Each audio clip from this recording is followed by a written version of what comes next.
Selamat datang di channel Jejak Hororit. Setiap tempat punya jejak, setiap tragedi punya bayangan. Dan malam ini, kita akan menelusuri kisah nyata yang membuat bulu kuduk merinding. Cerita dibuka dengan, "Aku melihatnya, jelas sekali. Di pojok kelas, ada sosok wanita mengenakan kebaya lusuh, rambut panjang menutupi wajahnya, dia menatapku." Suara bergetar itu keluar dari mulut seorang mahasiswa bernama Nadia Prameswari, ketika ia menceritakan pengalaman malamnya di Gedung Pancasila UGM. Sebelum kita larut dalam kisah ini, pastikan Anda sudah subscribe channel Jejak Hororit agar tidak ketinggalan dengan cerita-cerita penuh misteri dan kisah nyata lainnya. Malam itu, suasana Gedung Pancasila begitu sepi. Jam menunjukkan pukul 11 malam. Nadia baru saja menyelesaikan rapat organisasi kampus yang berlangsung hingga larut. Teman-temannya sudah pulang lebih dulu. Hanya menyisakan dirinya yang harus membereskan berkas-berkas di ruang kelas lantai 2. Dari luar, gedung itu memang tampak seperti bangunan biasa. Namun, siapa sangka di balik dinding kokoh dan aula megahnya, tersimpan cerita yang membuat siapapun enggan berlama-lama. Bangunan yang dulunya digunakan untuk sidang-sidang penting dan pertemuan nasional itu, menyimpan sejarah panjang yang tak pernah benar-benar dibuka ke publik. Nadia saat itu berjalan pelan, menenteng map berisi dokumen. Ia berusaha menghibur diri dengan bersenandung kecil, berharap bisa menepis rasa takut yang mulai menjalari tubuhnya. Namun langkahnya terhenti ketika ia melihat pintu salah satu kelas yang tadinya tertutup, kini terbuka sedikit. Perlahan ia mendekat. Hatinya berkata jangan, tapi rasa penasaran mengalahkan logika. Saat ia menoleh ke dalam, lampu kelas redup, dan di sudut ruangan, ia melihat sosok itu. Wanita berambut panjang, kebaya putih kusam, wajahnya nyaris tak terlihat. Sosok itu hanya berdiri diam, tapi hawa dingin mendadak menyelimuti Nadia. Tubuh Nadia bergetar hebat. Ia mundur beberapa langkah, namun pintu kelas itu tiba-tiba berderit tertutup dengan keras, membuat gema panjang menggema di lorong. Nafas Nadia tersengal, jantungnya berpacu tak terkendali. Ia segera berlari menuju tangga, namun suara langkah kaki terdengar mengikuti. Tok, tok, tok. Suara itu berat dan ritmis, seakan ada seseorang atau sesuatu yang berjalan di belakangnya. Tapi setiap kali ia menoleh, lorong itu kosong. Setibanya di lantai dasar, ia hampir saja menangis. Gedung Pancasila terasa berbeda. Angin malam seolah berhenti, hawa pengap mendesak dari segala sisi. Dari aula besar, ia mendengar suara ramai, seperti puluhan orang sedang berbicara. Padahal ia tahu gedung itu sudah lama kosong. Dengan nekat, ia mengintip ke balik pintu aula. Jantungnya hampir berhenti. Di dalam sana, terlihat bayangan-bayangan orang berjas, duduk rapi seperti sedang mengikuti sidang. Mereka tidak bergerak, hanya duduk menunduk. Dan di ujung meja panjang, ada sosok tinggi mengenakan jas hitam, wajahnya gelap tanpa detail. Tiba-tiba semua kepala yang tadinya menunduk, serempak menoleh ke arah Nadia. Pandangan kosong puluhan pasang mata itu menusuk langsung ke dirinya. Nadia menutup mulutnya agar tak berteriak. Ia mundur, lalu berlari sekuat tenaga ke arah pintu keluar. Namun pintu utama Gedung Pancasila yang seharusnya tidak pernah terkunci, malam itu tak bisa digerakkan sedikit pun. Tangannya gemetar, keringat dingin bercucuran. Dari belakang, suara kursi bergeser satu persatu. Bayangan-bayangan dari aula itu mulai berdiri. Suara langkah kaki mereka serempak, mendekat semakin dekat. Dengan sisa tenaga, Nadia berteriak sekeras-kerasnya, berharap ada satpam atau siapapun yang mendengar. Namun yang terdengar hanyalah gema suaranya sendiri, terpantul di seluruh penjuru gedung. Saat ia berbalik, sosok wanita berkebaya putih tadi sudah berdiri hanya beberapa langkah di depannya. Rambut panjangnya terurai, wajah pucatnya mulai tampak. Matanya kosong, bibirnya bergerak seolah-olah hendak berbicara sesuatu. Tapi suara yang keluar hanyalah bisikan lirih.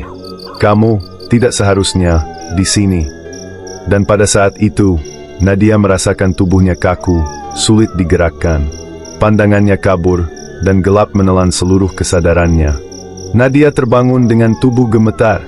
Ia mendapati dirinya terbaring di kursi panjang dekat lobi Gedung Pancasila. Nafasnya masih tersengal, seakan mimpi buruk tadi nyata terjadi.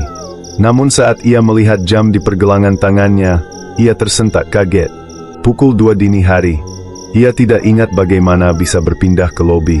Terakhir yang ia rasakan hanyalah pandangan kosong wanita berkebaya putih, lalu tubuhnya kehilangan kesadaran. Kini, di sekelilingnya hanya ada gelap dan bayangan pilar-pilar besar gedung yang berdiri membisu. Saat ia mencoba berdiri, suara dari luar gedung terdengar. "Mbak, sampean ora opo-opo tu?" Suara itu milik seorang satpam bernama Pak Darmadi, penjaga malam yang sudah lama bekerja di kampus. Wajahnya tampak cemas melihat kondisi Nadia yang pucat pasi. Dengan terbata, Nadia menceritakan apa yang ia alami. Pak Darmadi hanya menghela nafas panjang. "Gedung iki pancen ora sembarangan. Sampean wis ketemu sing sering gawe geger mahasiswa." Ia lalu menceritakan bahwa gedung Pancasila memang dikenal angker sejak lama. Bangunan itu sudah berdiri sejak zaman kolonial Belanda, dan dulu sering digunakan untuk pertemuan penting. Namun banyak yang tidak tahu, gedung itu pernah dipakai sebagai tempat penahanan para tawanan politik pada masa awal kemerdekaan. Tak sedikit yang meninggal di ruang bawah tanah, tanpa pernah mendapat pemakaman layak. Cerita itu membuat Nadia semakin merinding. Semua yang ia lihat tadi, bayangan sidang misterius hingga sosok wanita berkebaya, seolah menjadi potongan-potongan sejarah yang berusaha menampakkan diri. Keesokan harinya, kabar tentang kejadian Nadia menyebar cepat di kalangan mahasiswa. Banyak yang penasaran, ada pula yang langsung memperingatkan agar tidak main-main di gedung itu malam hari. Salah satunya adalah Rizky Anugrah, teman sekelas Nadia yang memang gemar meneliti kisah-kisah mistis kampus. Rizky mengajak Nadia untuk kembali ke gedung Pancasila malam itu. Awalnya Nadia menolak, rasa traumanya masih kuat. Namun rasa penasaran Rizky terlalu besar. Ia percaya bahwa apa yang dilihat Nadia bukan sekadar halusinasi. Kalau benar ada yang menampakkan diri, berarti ada pesan yang belum tersampaikan, kata Rizky dengan nada serius. Malam itu, mereka berdua kembali datang. Dengan lampu senter dan doa lirih, mereka melangkah masuk. Suasana terasa jauh lebih mencekam. Angin malam berdesir lewat jendela tua, menimbulkan bunyi derit seperti suara ratapan. Di ruang kelas lantai 2, Rizky menyalakan senter. "Di sini tuh kamu lihat sosok itu?" tanya Rizky. Nadia hanya mengangguk, tangannya bergetar. Tiba-tiba, suara langkah kaki terdengar lagi. Kali ini jelas sekali, seperti ada lebih dari satu orang berjalan di lorong. Rizky langsung mengarahkan senter, namun lorong itu kosong. Yang ada hanya bayangan panjang pilar-pilar yang tampak bergerak seolah mengikuti. Dari aula besar, terdengar lagi suara ramai. Tapi berbeda dari semalam, kali ini disertai suara dentuman meja, seolah sidang itu sedang berlangsung panas.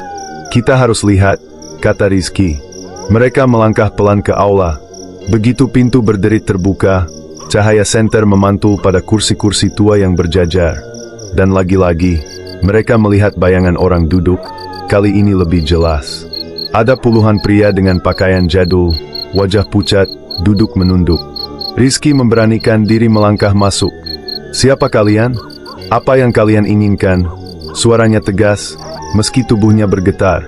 Seketika, semua bayangan itu mengangkat kepala bersamaan. Wajah mereka tampak hampa, mata hitam kosong, mulut terkunci. Lalu, dari ujung meja panjang, sosok berjubah hitam berdiri. Tangannya menunjuk ke arah mereka berdua. Saat itu juga, seluruh ruangan bergetar. Kursi-kursi bergeser sendiri, pintu aula menutup keras. Senter di tangan Rizky berkelip-kelip, lalu padam total. Gelap pekat menelan semuanya. Nadia berteriak, menggenggam tangan Rizky erat-erat. Lalu terdengar bisikan di telinga mereka, lirih namun jelas. "Kalian tak akan keluar sebelum tahu kebenaran." Dalam kegelapan itu, Rizky merasa ada sesuatu yang menyentuh pundaknya. Dingin, berat, dan bergetar. Ia spontan menoleh, namun yang ia lihat hanyalah wajah pucat seorang pria dengan luka menganga di lehernya. Nadia pun melihat hal serupa, hanya berbeda wujud. Di hadapannya berdiri sosok wanita berkebaya putih, wajahnya kini jelas. Matanya merah, bibirnya robek, dan dari mulutnya mengalir darah hitam. Wanita itu mendekat perlahan, sambil terus berbisik, "Kembalikan, nama kami, kembalikan." Suasana makin mencekam. Dari segala arah, bayangan-bayangan itu berdiri, mengelilingi mereka. Udara semakin tipis, napas makin sesak. Tepat saat Nadia merasa hampir pingsan, suara azan subuh dari kejauhan terdengar samar. Perlahan, bayangan-bayangan itu mundur, satu persatu menghilang ke dalam kegelapan. Kursi-kursi kembali ke posisi semula. Aula itu kembali kosong, hanya menyisakan dua mahasiswa yang terduduk lemas di lantai. Dengan sisa tenaga, Rizky menarik tangan Nadia keluar dari aula. Saat mereka berhasil menembus pintu utama, udara segar pagi langsung menyergap. Mereka berdua terkapar di tangga gedung, berusaha mengatur napas. Namun satu hal yang membuat mereka makin takut. Ketika matahari mulai menyinari gedung Pancasila, di dinding luar dekat pintu utama, terlihat jelas coretan merah seperti darah. Tulisannya hanya satu kata, "Pulang." Pagi itu, berita tentang coretan merah di dinding gedung Pancasila menyebar cepat. Banyak mahasiswa yang mengabadikannya dengan ponsel, lalu membagikannya ke media sosial. Ada yang bilang itu hanyalah ulah iseng, ada pula yang yakin itu adalah peringatan dari penghuni gaib gedung tersebut. Nadia dan Rizky memilih diam. Mereka masih syok dengan pengalaman semalam. Tubuh mereka lemas, mata sembab karena kurang tidur, dan pikiran terus dihantui bisikan lirih. "Kembalikan nama kami." Siang harinya, mereka memberanikan diri menemui seorang dosen senior bernama Bu Lestari Widyaningrum, yang dikenal sering meneliti sejarah kampus. Dengan wajah serius, Bu Lestari mendengarkan cerita mereka hingga selesai. Ia tidak tertawa, tidak pula menyebut mereka berhalusinasi. "Yang kalian lihat itu bukan hal baru," ucap Bu Lestari dengan nada berat. "Gedung Pancasila dulu pernah digunakan untuk sidang-sidang politik, tapi sejarah kelamnya jarang dibicarakan. Ada banyak yang hilang, termasuk orang-orang yang tak pernah pulang." Nadia menelan ludah. Kata-kata itu menancap dalam-dalam. Ia teringat pada wajah pucat pria dengan luka di leher, dan wanita berkebaya yang terus berbisik minta nama mereka dikembalikan. "Kenapa mereka muncul kepada kami, Bu?" tanya Rizky. "Mungkin karena kalian yang berani membuka mata. Gedung ini penuh dengan jejak masa lalu. Nama-nama yang hilang, itu bisa merujuk pada para mahasiswa atau aktivis yang ditahan, disiksa, bahkan hilang tanpa jejak," jawab Bu Lestari. Rizky merasa darahnya berdesir. Jadi, arwah-arwah itu menuntut agar kisah mereka diungkap. Bu Lestari mengangguk pelan. "Tapi hati-hati, tidak semua yang menampakkan diri ingin pertolongan. Ada pula yang hanya ingin menyeret kalian agar ikut bersama mereka." Sejak hari itu, Nadia dan Rizky terus merasa diawasi. Setiap kali melewati koridor gedung Pancasila, ada hawa dingin yang membekap tubuh. Kadang terdengar suara kursi digeser meski ruangan kosong. Kadang terdengar langkah kaki mengikuti mereka hingga ke halaman. Malam ketiga, keduanya sepakat untuk mencari tahu lebih dalam.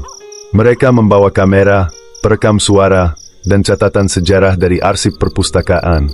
Mereka tidak ingin lagi hanya jadi korban ketakutan. Mereka ingin menemukan jawaban dari bisikan, "Kembalikan nama kami." Saat mereka masuk kembali ke gedung, jam menunjukkan hampir tengah malam. Aula besar gelap, hanya diterangi cahaya senter yang bergetar. Rizky meletakkan perekam suara di tengah ruangan, sementara Nadia menyiapkan kamera. Beberapa menit pertama, hening. Hanya suara jangkrik dari luar jendela. Tapi kemudian, suara berat mulai terdengar di perekam. "Nama kami." Nadia terlonjak, wajahnya pucat. Rizky menatapnya, lalu memberanikan diri bertanya, "Siapa kalian? Sebutkan nama kalian." Hening kembali, lalu terdengar lagi, kali ini lebih jelas.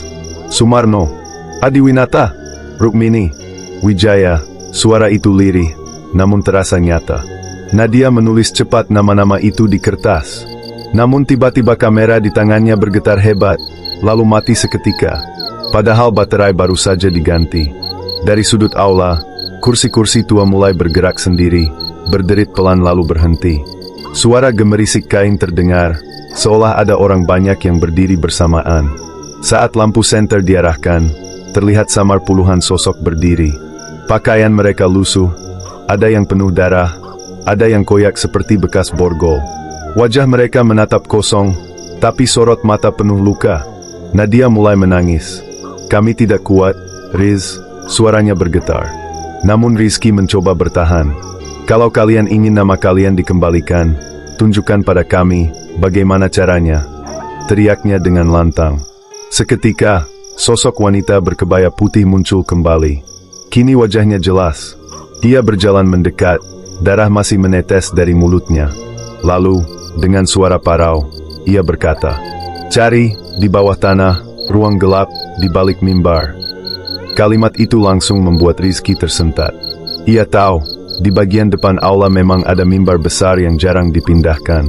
Tanpa pikir panjang, ia berlari ke arah mimbar, sementara Nadia hanya bisa menatap dengan tubuh gemetar. Dengan tenaga penuh, Rizky mendorong mimbar tua itu. Suara gesekan kayu bergema keras, hingga akhirnya lantai kayu di bawah mimbar terbuka. Ternyata ada sebuah pintu besi tua, berkarat, dengan gembok besar yang menggantung longgar.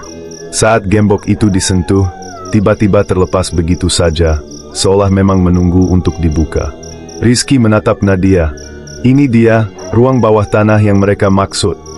Mereka berdua menyalakan senter, lalu perlahan membuka pintu besi itu. Bau anyir langsung menyeruak, menusuk hidung hingga membuat mereka hampir muntah. Tangga sempit menurun tajam ke dalam kegelapan. Dengan langkah ragu, mereka turun. Suasana makin dingin, hawa lembab menusuk tulang. Dinding-dinding batu dipenuhi coretan samar, ada yang berupa angka, ada pula nama-nama tak jelas. Di ujung tangga, mereka sampai di sebuah ruangan besar. Gelap pekat, tapi saat senter diarahkan, terlihat barisan jeruji besi tua. Beberapa masih terkunci, beberapa terbuka, namun kosong. Namun di lantai, mereka menemukan sesuatu yang membuat darah berdesir. Tumpukan buku catatan, kertas-kertas tua, dan papan kayu berisi daftar nama. Sebagian sudah rusak dimakan usia, tapi masih bisa terbaca. Sumarno, Adiwinata, Rukmini, Wijaya. Rizky membaca nama-nama itu dengan suara bergetar. Nama-nama yang sama dengan yang terdengar dari perekam suara. Nadia menutup mulutnya, air mata mengalir. Jadi benar, mereka pernah ditahan di sini. Tiba-tiba, suara pintu besi di atas mereka menutup keras. Tangga gelap menelan cahaya terakhir dari luar. Mereka terjebak, dan di tengah ruangan itu, suara langkah kaki perlahan terdengar. Satu demi satu, jeruji besi berderit terbuka. Udara makin dingin, dan dari kegelapan, sosok-sosok pucat mulai bermunculan. Mata mereka kosong, wajah penuh luka. Mereka berjalan pelan, mengelilingi Nadia dan Rizky yang kini saling berpegangan erat. Dan dari sudut tergelap ruangan, sosok wanita berkebaya putih kembali muncul. Kali ini ia tidak hanya berbisik. Dengan suara lantang yang menggema, ia berkata, "Kalian sudah menemukan kami, tapi belum tentu bisa keluar lagi." Suara itu menggema memenuhi ruang bawah tanah. Nafas Nadia tersengal, tubuhnya gemetar hebat. Sementara Rizky berusaha tetap tenang, meski jantungnya berdetak tak karuan. Mereka dikelilingi puluhan sosok pucat dengan wajah penuh luka, seakan baru saja keluar dari siksaan panjang. "Kita harus tetap tenang," bisik Rizky, menggenggam tangan Nadia erat. Namun ucapannya tak cukup menenangkan. Hawa dingin menusuk tulang, membuat tubuh Nadia hampir tak mampu berdiri. Sosok wanita berkebaya putih melangkah mendekat. Tatapannya kosong, tapi bibirnya bergerak pelan. "Kalian sudah melihat nama kami, tapi dunia masih melupakan." Rizky menelan ludah, mencoba berani bertanya, "Apa yang harus kami lakukan? Bagaimana kami bisa menolong kalian?" Wanita itu berhenti tepat di depan mereka. Dari mulutnya yang robek, keluar darah hitam pekat. "Tulis, sebut, ceritakan, jangan biarkan hilang." Nadia menutup wajahnya, air matanya bercucuran. Ia merasa tidak sanggup. Namun Rizky justru semakin yakin, ada sesuatu yang harus mereka ungkap. Tiba-tiba, ruangan berguncang hebat. Jeruji-jeruji besi bergetar, suara besi bergesekan nyaring. Dari balik jeruji, muncul sosok pria besar dengan rantai di lehernya. Matanya merah menyala, wajah penuh amarah. Ia mengaum keras, membuat semua sosok lain mundur. "Keluar!" teriaknya, suaranya berat mengguncang seluruh ruangan. Rizky menarik Nadia, berlari ke arah tangga. Namun pintu besi di atas tetap terkunci rapat. Mereka mendobrak, menendang, berteriak, tapi sia-sia. Sosok pria berantai itu semakin mendekat. Langkahnya berat, Lantai bergetar setiap ia melangkah. Suaranya terus menggung. Tidak ada yang boleh pergi sebelum darah diganti. Nadia menjerit. Ia merasa seluruh tubuhnya lumpuh, tak bisa bergerak. Rizky memeluknya erat, lalu berteriak sekuat tenaga. Kami tidak akan lari. Katakan siapa kalian. Katakan apa yang kalian butuhkan. Hening sejenak. Pria berantai itu berhenti, tatapannya menusuk. Lalu, suara lirih terdengar dari arah tumpukan kertas tua di lantai. Suara itu berbeda, lebih halus. Kami hanya ingin dikenang, jangan biarkan sejarah kami terkubur di bawah tanah ini. Seketika, hawa mencekam itu sedikit mereda. Sosok pria berantai menunduk, lalu perlahan menghilang ke dalam bayangan. Sosok-sosok lain juga memudar, kembali ke jeruji masing-masing. Hanya wanita berkebaya yang masih berdiri. Ia menatap Nadia dengan sorot penuh duka. Tolong, ceritakan pada dunia, agar kami tidak hilang. Lalu, tanpa peringatan, pintu besi di atas terbuka dengan sendirinya. Cahaya remang masuk, menerangi ruang bawah tanah. Rizky segera menarik Nadia naik ke tangga, meninggalkan ruangan itu. Begitu mereka berhasil keluar, pintu besi kembali menutup keras. Nafas mereka memburu, tubuh lemas, tapi perasaan mereka bercampur antara lega dan takut. Namun misteri belum selesai. Keesokan harinya, mereka membawa catatan-catatan tua itu ke perpustakaan kampus. Mereka berharap ada bukti sejarah yang bisa menguatkan. Benar saja, beberapa nama di catatan ternyata cocok dengan arsip mahasiswa lama yang pernah dinyatakan hilang pada masa konflik politik puluhan tahun lalu. Rizky menunjukkan temuannya pada Bu Lestari. Sang dosen hanya terdiam lama, wajahnya pucat.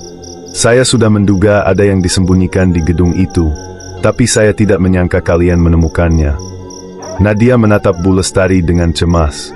Bu, apa kami dalam bahaya? Bu Lestari menarik napas panjang. Bahaya itu sudah mengintai kalian sejak pertama kali melihat sosok itu.